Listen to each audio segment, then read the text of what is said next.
स्नेंद्र बच्चों, वर्ल्ड जैन पाठशाला में आप सभी का बहुत बहुत स्वागत है। बच्चों, हम बालबोध पाठमाला भाग 1 का पाठ 2 चार मंगल पढ़ेंगे। पाठ का नाम है चार मंगल। इसको अपन चत्तारी मंगल पाठ भी कहते हैं। सबसे पहले अपन मंगल शब्द का अर्थ देख लेते हैं कि मंगल किसे कहते हैं। अपन जगत में कहते हैं, दुनिया में कहते हैं कि आपका मंगल हो।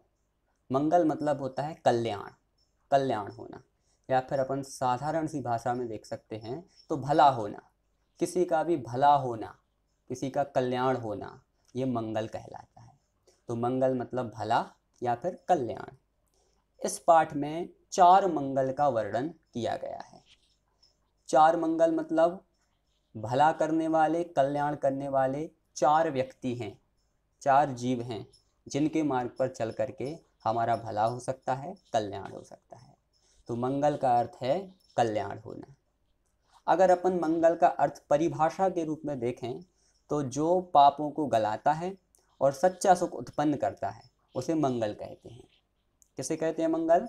जो पापों को गलाता है और सच्चे सुख को उत्पन्न करता है उसे हम मंगल कहते हैं। मतलब हमारा मंगल हुआ है या फिर हमारा अमंगल हुआ है, हम कैसे निर्णय करेंगे कि अगर हमारे पाप गल रहे हैं और हमें सच्चा सुख उत्पन्न हो रहा है तो वास्तव में वो हमारा मंगल हो रहा है। सबसे पहले अपन इस चत्तारी मंगल पाठ को पढ़ते हैं, उसके बाद अपन इसका अर्थ देखेंगे। जब जब भी जैन धर्म में ऐसी कोई प्रश्न उठता है कि जैन धर्म में सबसे श्रेष्ठ चीज़ क्या है, तो उसमें नाम आता है रमोकार मंत्र का। रमोकार मंत्र को जैन धर्म में सबसे उत्कृष्ट माना गया है। और रमोकार मंत्र के बाद यदि किसी का नाम कहें तो वो हम क्या कह सकते हैं? वो हम चत्तारी मंगल पाठ कह सकते हैं। रमोकार मंत्र में अगर किसी मंत्र को दूसरे स्थान पर जगह है तो अपन ऐसा कह सकते हैं कि वो चत्तारी मंगल पाठ है। जब जब अपन जैन धर्म की कोई भी चीज़ किसी छोटे बच्चे को याद कराते हैं तो सबसे पहले रमोकार मंत्र याद कराते हैं। लेकिन अगर दूसरे नंबर पर अपन कुछ याद कराते हैं तो को क्या याद कराते हैं? अपन चत्तारी मंगल पाठ याद करा सकते हैं। इस कारण से हम ये कह सकते हैं कि रमोकार मंत्र के बाद चत्तारी मंगल पाठ का नंबर आता है। तो इसको अपन पढ़ते हैं और उसके बाद इसका अपन अर्थ देखेंगे। देखिए ध्यान से, आप भी साथ में पढ़ेंगे। चत्तारी मंगलम अरिहंता मंगलम सेद्धा मंगलम साहु मंगलम केवलीपणतो धम्मो मंगलम चत्तारी लोगुत्तमा अरिहंता लोगुत्तमा सिद्धा लोगुत्तमा साहु लोगुत्तमा केवलीपणतो धम्मो लोगुत्तमो चत्तारी शरणं पवज्जामि अरिहन्ते शरणं पवज्जामि सिद्धे शरणं पवज्जामि साहु शरणं पवज्जामि केवलीपणतं धम्मं शरणं पवज्जामि। अंत में अपन ने पढ़ा केवलीपणतं धम्मं शरणं पवज्जामि। कभी कभी अपन को ध्यान नहीं रहता है तो अपन पढ़ देते हैं कि केवलीपणतो धम्मो शरणं पवज्जामि, जबकि ये गलत है। यहाँ पर सही क्या है? केवलीपणतं धम्मं शरणं पवज्जामि। तो अपन को इस प्रकार से स्पष्ट और शुद्ध तरीके से पढ़ना आना चाहिए। चत्तारी मंगल पाठ में अपन तीन चीज़ों को पढ़ेंगे। हालांकि नाम तो इसका चत्तारी मंगल पाठ है, लेकिन इस पाठ में अकेले मंगल की चर्चा नहीं है, इसमें और भी दो चर्चा हैं, जिसको अपन कहेंगे उत्तम की भी चर्चा है और शरण की भी चर्चा है। मंगल, उत्तम और शरण। मंगल किसे कहते हैं वो तो अपन ने देख ही लिया कि जो पापों को गलाता है और सच्चा सुख उत्पन्न करता है उसे मंगल कहते हैं।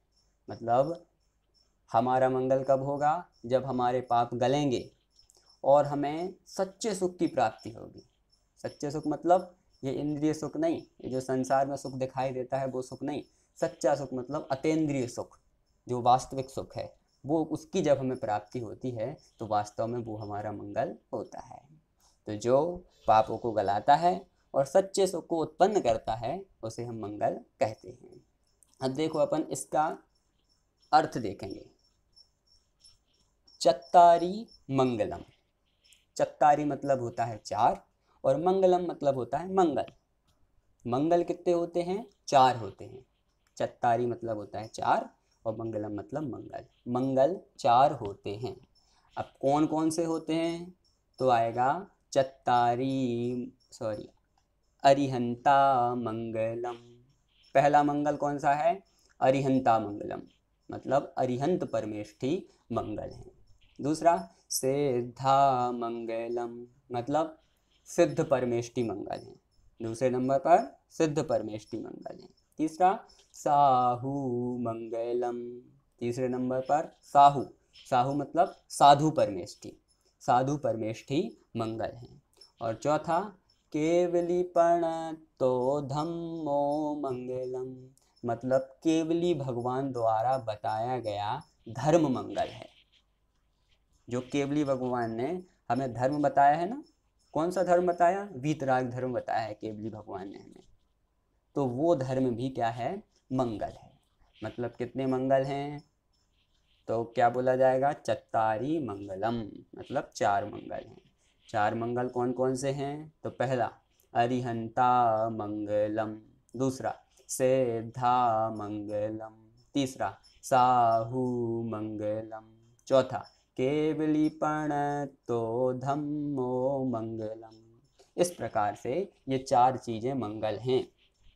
अब चार चीज़ें मंगल हैं यहाँ पर गिना दिया है, इसका मतलब ये हुआ कि इन चार चीज़ों के अलावा कोई पांचवी चीज़ मंगल नहीं है। ये चार चीज़ ही मंगल हैं। अरिहंत परमेष्ठी, दूसरे सिद्ध परमेष्ठी, तीसरे साधु परमेष्ठी, और चौथे केवली भगवान द्वारा बताया गया वीतराग धर्म। पहला मंगल कौन सा है? अरिहंत परमेष्ठी, जिनकी मंदिर में विराजमान प्रतिमा होती है वो कहलाते हैं अरिहंत परमेष्ठी। वो मंगल हैं, मतलब उनको नमस्कार करने से, उनके बताए हुए मार्ग पर चलने से हमारा मंगल होगा। दूसरे नंबर पर सिद्धा मंगलम, मतलब सिद्ध परमेष्ठी मंगल हैं। सिद्ध परमेष्ठी ने भी जो हमें मार्ग बताया है, या फिर वो जिस पर चल करके सिद्ध अवस्था जिनने प्राप्त की है, उस मार्ग पर हम भी चलें, उनकी मूर्त को देख करके या फिर उनके बताए हुए सिद्धांतों पर चल करके अपना भी मंगल हो सकता है। इस प्रकार सिद्धा मंगलम मतलब सिद्ध परमेष्ठी मंगल है। सिद्ध परमेष्ठी कौन होते हैं? जिनका शरीर नहीं होता है। अपन पढ़ते हैं ना, अशरीरी सिद्ध भगवान आदर्श तुम्ही मेरे, मतलब जिनका शरीर नहीं होता है और भगवान बन चुके हैं, वो कहलाते हैं सिद्ध परमेष्ठी। तो सिद्ध परमेष्ठी भी हमारे लिए मंगल हैं। तीसरे नंबर पर साहू मंगलम, साहू मतलब साधु परमेष्ठी, साधु परमेष्ठी भी हमारे लिए मंगल हैं। मतलब साधु परमेष्ठी के द्वारा बताए हुए मार्ग पर अगर अपन चलेंगे तो भी अपना मंगल हो सकता है। और केवली पणत्तो धम्मो मंगलम, मतलब केवली भगवान द्वारा बताया गया वीतराग धर्म मंगल है। मतलब केवली भगवान ने जो धर्म बताया है, अगर अपन उस पर चलेंगे तो भी हमारा मंगल हो सकता है, हमारा कल्याण हो सकता है। इस कारण से हमें क्या करना कि केवली भगवान ने जो धर्म बताया है उस पर हमें चलना है, तो हमारा कल्याण हो सकता है। तो इस प्रकार से इस पाठ में पहली लाइन में चार मंगलों के बारे में बता दिया। अरिहंत परमेष्ठी आ गए, सिद्ध परमेष्ठी आ गए, साधु परमेष्ठी आ गए, और केवली भगवान द्वारा बताया गया धर्म आ गया। हमने रमोकार मंत्र में 5 परमेष्ठियों के बारे में पढ़ा था। अरिहंत परमेष्ठी, सिद्ध परमेष्ठी, आचार्य परमेष्ठी, उपाध्याय परमेष्ठी और साधु परमेष्ठी। तो आपको प्रश्न हो रहा होगा कि आचार्य परमेष्ठी और उपाध्याय परमेष्ठी कहाँ गए? तो वो किस में आ जाएंगे? वो साधु परमेष्ठी में आ जाएंगे। इस कारण से चत्तारी मंगल पाठ में मंगल में पांचों परमेष्ठी भी आ गए। आगे है चत्तारी लोक उत्तमा, मतलब अब आगे उत्तम की चर्चा प्रारंभ होने वाली है। उत्तम किसे कहते हैं? उत्तम जो लोक में सबसे महान हो उसे उत्तम कहते हैं, जो सबसे ग्रेट हो। हम देखते हैं इस दुनिया में कि बहुत सारे लोगों को हम महान बताते हैं, कि कोई डॉक्टर को महान कहता है, कोई इंजीनियर को महान कहता है, या फिर वो और भी कोई प्रभावशाली कोई व्यक्ति हो तो लोग उनको भी महान कहते हैं। जैसे हम उदाहरण ले सकते हैं कि प्रधानमंत्री नरेंद्र मोदी, उनको अपन महान कहते हैं कि वो महान हैं। क्यों? क्योंकि वो इस दुनिया में उत्तम हैं। लौकिक दृष्टि से उनको महान कहा जाता है, लेकिन यहाँ धार्मिक दृष्टि की चर्चा कर रहे हैं कि वास्तव में महान कौन है, वास्तव में उत्तम कौन है। तो उत्तम किसे कहते हैं? जो लोक में सबसे महान हो, सबसे ग्रेट हो, उसे क्या कहते हैं? उत्तम कहते हैं। उत्तम भी कितने होते हैं? तो चत्तारी लोग उत्तमा, मतलब उत्तम कितने होते हैं? 4 होते हैं। चत्तारी लोग उत्तमा। पहला अरिहंता लोग उत्तमा, मतलब अरिहंत परमेष्ठी उत्तम है। दूसरा सिद्धालो गुत्तमा, सिद्ध परमेष्ठी उत्तम है। तीसरा साहुलो गुत्तमा, साधु परमेष्ठी उत्तम है। चौथा केवली प्रणतो धम्मो लोग उत्तमो, मतलब केवली भगवान द्वारा बताया गया वीतराग धर्म उत्तम है। तो इतना आपको समझ में आ गया होगा कि अपन ने जिन 4 लोगों को या 4 चीज़ों को मंगल पढ़ा है, वो ही 4 चीज़ क्या हैं? उत्तम हैं। ठीक है, तो एक बार फिर से अर्थ देख लेते हैं अपन। चत्तारी लोग उत्तमा, मतलब 4 उत्तम हैं। पहला अरिहंता लोग उत्तमा, अरिहंत परमेष्ठी उत्तम है। दूसरा सिद्धा लोग उत्तमा, सिद्ध परमेष्ठी उत्तम है। तीसरा साहु लोग उत्तमा, साधु परमेष्ठी उत्तम है। केवली प्रणतो धम्मो लोग उत्तमो, मतलब केवली भगवान द्वारा बताया गया वीतराग धर्म उत्तम है। अब अपन आते हैं शरण पर। शरण किसे कहते हैं? सहारे को। शरण सहारे को कहते हैं। जब जब भी अपन को दुनिया में कोई आपत्ति आती है, तब अपन किसी न किसी की शरण में आते हैं कि हमें इस आपत्ति से निकालो, हमें इस आपत्ति से छुटकारा दिलाओ। मान लो अगर हमें भूख लगी, तो भूख लगने पर जो हमें आपत्ति होती है, तो हम किसकी शरण में जाते हैं? हम माँ की शरण में जाते हैं, और वो हमें खाना बना के खिलाती है और हमारी भूख शांत हो जाती है। जब हमें ज्ञान प्राप्त करना होता है, तो हम किसकी शरण में जाते हैं? हम अध्यापक की शरण में जाते हैं। हम स्कूल जाते हैं तो उसकी शरण लेते हैं, तो हमें ज्ञान की प्राप्ति होती है। वैसे यहाँ सच्चे सुख का प्रकरण है, सच्चे सुख की बात है। तो वास्तव में हमें सच्चा सुख प्राप्त करना है तो किन किन लोगों की शरण में जाना पड़ेगा, तो वो इसमें बताया गया है कि ऐसी 4 शरण हैं जिनका सहारा लेकर के हम सच्चा सुख उत्पन्न कर सकते हैं। कौन कौन है? चत्तारी शरणम पवज्जामि, 4 लोगों की शरण में जाता हूँ, मैं 4 लोगों की शरण में जाता हूँ। पहला अरिहंता शरणम पवज्जामि या अरिहंते शरणम पवज्जामि, मतलब अरिहंत परमेष्ठी की शरण में जाता हूँ। देखो, अपन अरिहंत को अरिहंत भी बोल सकते हैं और अरहंत भी बोल सकते हैं, दोनों एक ही है।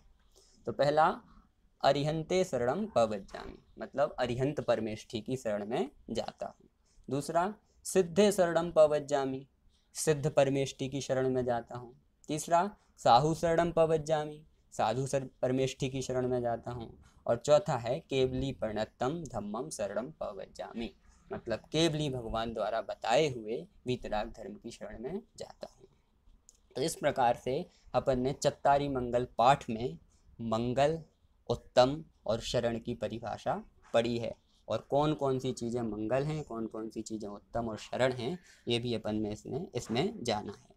तो इस पाठ को पढ़ने से हमें ये शिक्षा लेनी चाहिए कि अगर हमें वास्तव में अपना कल्याण करना है, वास्तव में अपना कल्याण अगर हमें करना है, तो हमें इन 4 लोगों की शरण में ही जाना पड़ेगा। इन 4 लोगों की शरण में जाए बिना अपना कल्याण हो सकता नहीं है।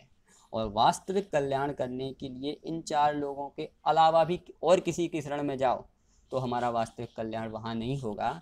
मात्र ये ही 4 उत्तम हैं, ये ही 4 मंगल हैं और ये ही 4 शरण हैं। इनके अलावा और कोई मंगल, उत्तम और शरण नहीं है। तो इस प्रकार से आज अपन ने चत्तारी मंगल पाठ के बारे में विस्तार पूर्वक चर्चा की। जय जिनेंद्र।